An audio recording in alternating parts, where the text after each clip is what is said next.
रामायण क्या है? एक रात की बात है। माता कौशल्या जी को सोते में अपने महल की छत पर किसी के चलने की आहट सुनाई दी। नींद खुल गई। पूछा कौन है? मालूम पड़ा श्रुतकीर्ति जी, सबसे छोटी बहू, शत्रुघ्न जी की पत्नी। माता कौशल्या जी ने उन्हें नीचे बुलाया। श्रुतकीर्ति जी आई, चरणों में प्रणाम कर खड़ी रह गईं। माता कौशल्या जी ने पूछा, श्रुति, इतनी रात को अकेली छत पर क्या कर रही हो बेटी? क्या नींद नहीं आ रही? शत्रुघ्न कहाँ है?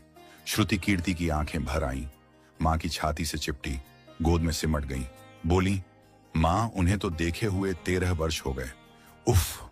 कौशल्या जी का हृदय कांप कर झटपटा गया। तुरंत आवाज लगाई। सेवक दौड़े आए। आधी रात ही पालकी तैयार हुई। आज शत्रुघ्न जी की खोज होगी। मां चली। आपको मालूम है शत्रुघ्न जी कहाँ मिले? अयोध्या जी के जिस दरवाजे के बाहर भरत जी नंदीग्राम में तपस्वी होकर रहते हैं, उसी दरवाजे के भीतर एक पत्थर की शिला है। उसी शिला पर अपनी बाह का तकिया बनाकर लेटे मिले। मां सिराहने बैठ गईं, बालों में हाथ फिराया तो शत्रुघ्न जी ने आंखें खोली। मां! उठे, चरणों में गिरे। मां, आपने क्यों कष्ट किया? मुझे बुलवा लिया होता।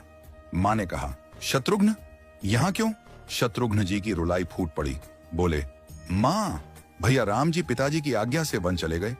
भैया लक्ष्मण जी उनके पीछे चले गए। भैया भरत जी भी नंदीग्राम में हैं। क्या ये महल, ये रथ, ये राजसी वस्त्र विधाता ने मेरे ही लिए बनाए हैं?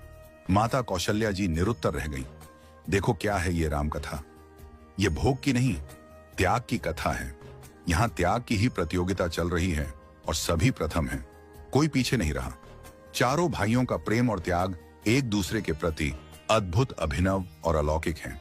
रामायण जीवन जीने की सबसे उत्तम शिक्षा देती है। भगवान राम को 14 वर्ष का वनवास हुआ तो उनकी पत्नी सीता मैया ने भी सहर्ष वनवास स्वीकार कर लिया। परंतु बचपन से ही बड़े भाई की सेवा में रहने वाले लक्ष्मण जी कैसे राम जी से दूर हो जाते? माता सुमित्रा से तो उन्होंने आज्ञा ले ली थी वन जाने की। परंतु जब पत्नी उर्मिला के कक्ष की ओर बढ़ रहे थे तो सोच रहे थे कि मां ने तो आज्ञा दे दी, परंतु उर्मिला को कैसे समझाऊंगा, क्या बोलूंगा उनसे?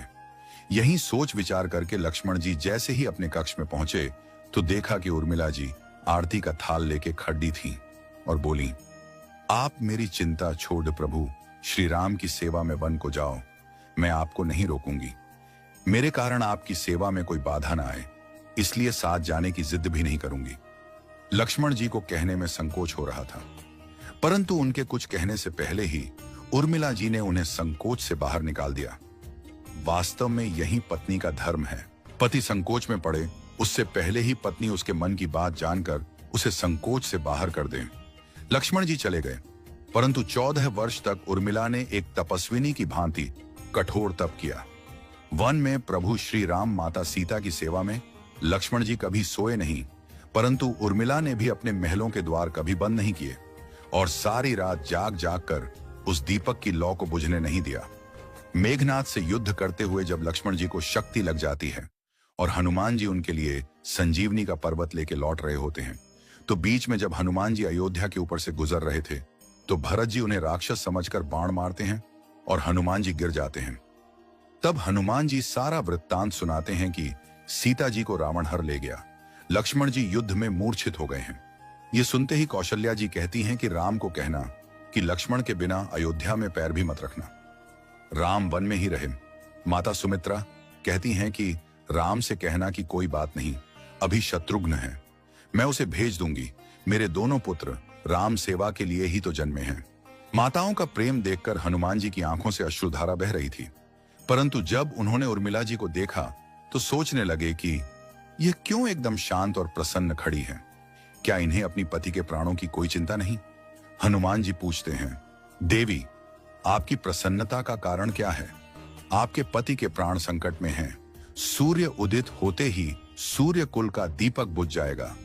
उर्मिला जी का उत्तर सुनकर तीनों लोकों का कोई भी प्राणी उनकी वंदना किए बिना नहीं रह पाएगा। उर्मिला बोली, मेरा दीपक संकट में नहीं है, वो बुझ ही नहीं सकता। रही सूर्योदय की बात, तो आप चाहें तो कुछ दिन अयोध्या में विश्राम कर लीजिए, क्योंकि आपके वहां पहुंचे बिना सूर्य उदित हो ही नहीं सकता। आपने कहा कि प्रभु श्री राम मेरे पति को अपनी गोद में लेकर बैठे हैं। जो योगेश्वर प्रभु श्री राम की गोदी में लेटा हो, काल उसे छू भी नहीं सकता। यह तो वो दोनों लीला कर रहे हैं। मेरे पति जब से वन गए हैं तब से सोए नहीं हैं। उन्होंने न सोने का प्रण लिया था, इसलिए वे थोड़ी देर विश्राम कर रहे हैं, और जब भगवान की गोद मिल गई तो थोड़ा विश्राम ज्यादा हो गया। वे उठ जाएंगे। और शक्ति मेरे पति को लगी ही नहीं, शक्ति तो प्रभु श्री राम जी को लगी है। मेरे पति की हर श्वास में राम है, हर धड़कन में राम, उनके रोम रोम में राम है, उनके खून की बूंद बूंद में राम है। और जब उनके शरीर और आत्मा में ही सिर्फ राम है तो शक्ति राम जी को ही लगी, दर्द राम जी को ही हो रहा। इसलिए हनुमान जी आप निश्चिंत होके जाए, सूर्य उदित नहीं होगा। राम राज्य की नींव जनक जी की बेटियां ही थीं, कभी सीता तो कभी उर्मिला। भगवान राम ने तो केवल राम राज्य का कलश स्थापित किया, परंतु वास्तव में राम राज्य इन सब के प्रेम, त्याग, समर्पण और बलिदान से ही आया। जिस मनुष्य में प्रेम, त्याग, समर्पण की भावना हो, उस मनुष्य में राम ही बसता है। कभी समय मिले तो अपने वेद, पुराण, गीता, रामायण को पढ़ने और समझने का प्रयास कीजिएगा। जीवन को एक अलग नजरिए से देखने और जीने का सोर मिलेगा। लक्ष्मण सा भाई हो, कौशल्या माई हो, स्वामी तुम जैसा मेरा रघुराय हो, नगरी हो अयोध्या सी, रघुकुल सा घराना हो, चरण हो राघव के जहां मेरा ठिकाना हो त्याग भरत जैसा, सीता सी नारी हो, लवकुश के जैसी संतान हमारी हो, श्रद्धा हो श्रवण जैसी, सबरी सी भक्ति हो, हनुमत के जैसी निष्ठा और शक्ति हो। ये रामायण है, पुण्य कथा श्री राम की। जय जय श्री राम।